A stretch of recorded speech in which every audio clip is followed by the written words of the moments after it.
பெண் விரிவுரையாளருக்கு பாலியல் தொல்லை கொடுத்த கல்லூரி துணை முதல்வர் மீது நடவடிக்கை எடுக்க கோரி கல்லூரி மாணவர்கள் பூட்டை உடைத்து போராட்டத்தில் ஈடுபட்டனர். கூடுதல் தகவல்களை செய்தியாளர் செல்வத்திடம் கேட்கலாம். செல்வம், என்ன நடந்தது? மாணவர்கள் தற்போது போராட்டத்தில் இன்னும் ஈடுபட்டு வருகிறார்களா? கண்டிப்பாக. அதாவது வேலூர் மாவட்டத்தில் மிக பிரசித்தி பெற்ற ஊரிசை கல்லூரி இயங்கி வருகிறது. இந்த கல்லூரியின் துணை முதல்வராக இருப்பவர் பெயர் அன்பழகன். இதே கல்லூரியில் பெண் விரிவுரையாளராக 2014ஆம் ஆண்டு ஒரு பெண் ஒருவர் அங்கு பணியில் சேர்ந்தார். அப்போது முதலேயே இந்த துணை முதல்வர் அந்த பெண்ணிற்கு தொடர்ந்து பாலியல் தொல்லை கொடுத்ததாக கூறப்பட்டு வருகிறது.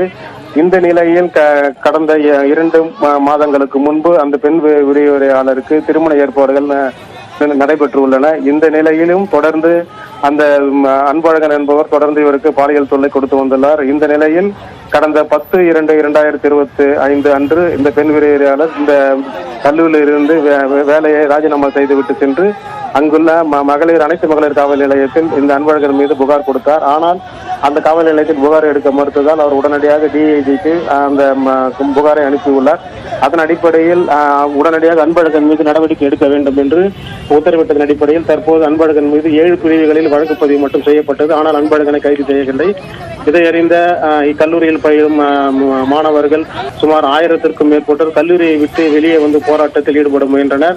அப்போது கல்லூரி வளாகத்தில் இருந்த கேட்டில் பூட்டப்பட்டிருந்ததால் பூட்டை உடைத்து மாணவர்கள் வெளியே வந்து சாலையில் தொடர்ந்து முழக்கங்களை இட்டவர். அதாவது துணை முதல்வர் அன்பழகனை உடனடியாக கைது செய்ய வேண்டும் என முழக்கங்களை இட்டவாறு தொடர்ந்து போராட்டத்தில் ஈடுபட்டனர்.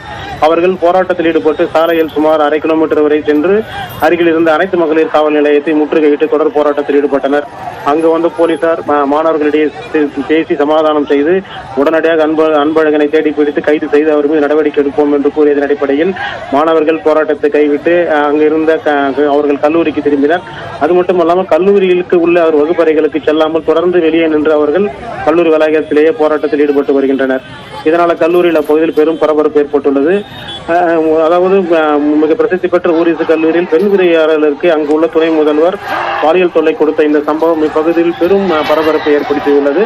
தொடர்ந்து மாணவர்கள் கல்லூரிக்கு உள்ளே செல்லாமல் வகுப்பறைக்கு செல்லாமல் வளாகத்திலேயே குவிந்துள்ளதால் அப்பகுதியில் பெரும் பதற்றத்தை ஏற்படுத்தியுள்ளது. நன்றி செல்வம், விவரங்களை வழங்கியதற்காக.